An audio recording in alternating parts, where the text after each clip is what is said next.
Bonjour, je suis un motard.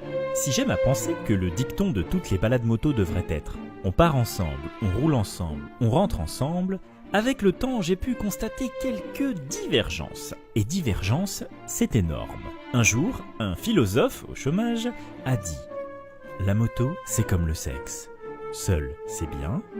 À deux, c'est mieux. Et en groupe, c'est des fois un beau bordel. » Pour commencer une balade, c'est mieux de se donner rendez-vous dans une station essence. Parce que dans le groupe, il y en a toujours un qui n'a pas compris qu'avec sa pauvre moitié de réservoir au départ, c'est la garantie de chercher de l'essence juste pour monsieur dans moins de 2 heures. On ne dira rien non plus sur ce pote qui arrive à 9h30 pour un départ 9h, mais qui en plus se ramène avec ce fameux mec pas prévu.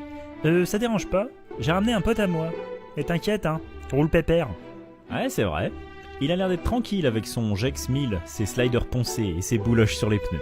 Bon, et puis, si tant est qu'il arrive jusqu'au départ, il y en a toujours un qui se ramène avec une Ducati. Rien. Si vous débutez et que c'est votre première balade en groupe, une étrange sensation de se sentir comme une gazelle blessée au milieu du Serengeti pourrait vous envahir. Pas d'inquiétude, vous allez vite comprendre pourquoi. La journée que vous attendiez tant pour valider votre entrée dans le monde motard va se résumer à essayer de deviner si les connards qui vous ont pas attendu ont pris à droite ou à gauche, à toutes les intersections. Ouais, ce qu'on vous avait pas dit sur l'esprit motard, l'entraide, la solidarité, tout ça, c'est qu'arriver en bas d'un col, route sèche et avec le panneau « Attention, virage pendant 18 km ». Ça se résume juste à « Bon bah, on t'attend en haut, hein ».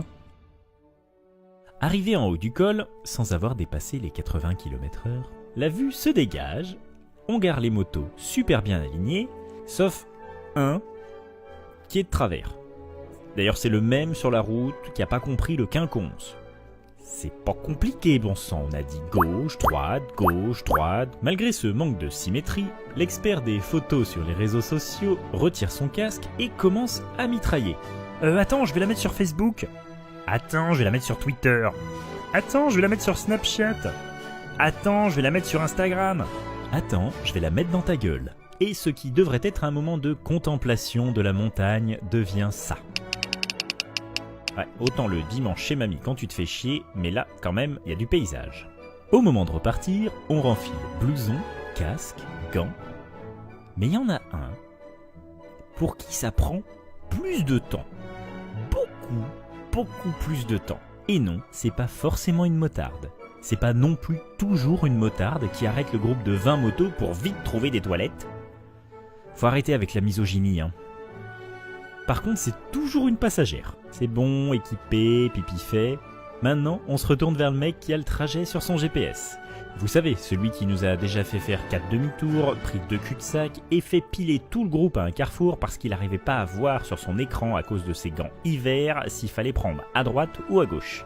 C'est généralement aussi le moment où les débutants arrivent à rattraper le groupe pour une fois.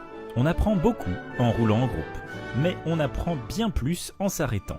Même s'il faut aussi bien faire le tri avec tous les experts qui vous entourent à ce moment-là. L'expert en mécanique, qui tourne autour de ta moto et qui la décortique bien plus que lors d'un contrôle et qui te dit « Ouais, j'ai eu cette moto quand je débutais. Ah, mais en sortie de boîte, j'avais mis un pignon -1 + 3 -7 + 4. Hein. On s'en bat les couilles. L'expert en géographie, qui connaît toute la région. Oh, attends, t'as pas fait le col du... On s'en bat les couilles. L'expert en trajectoire. Oh, non mais depuis que j'ai fait le stage avec la gendarmerie... On s'en bat les couilles. Et bien sûr, l'expert internet. Attends, mais je t'ai montré ma chaîne YouTube. On s'en bat les couilles. Même si les conversations ne sont pas très intellectuelles à l'arrêt, c'est toujours plus constructif qu'en roulant. Parce que quand on n'a pas d'intercom et qu'on ne veut pas brailler comme un morse dans le casque, il existe ce fameux langage des signes, qui, mettons-nous d'accord une fois pour toutes, n'est compris que par celui qui veut s'exprimer, tandis que le destinataire ne pine pas un broc du message, ou comprend l'inverse, ou dit oui par politesse, ou juste... S'en bat les couilles. Cette vidéo est dédiée à une personne essentielle pendant les balades moto, et qui est pourtant moquée parce que différent. Mais c'est cette différence qui le rend indispensable. Ce motard, c'est celui avec un top case. À moto, l'important n'est pas la destination, ni même le voyage, mais tes compagnons de route. Eh ben voilà un nouveau t-shirt.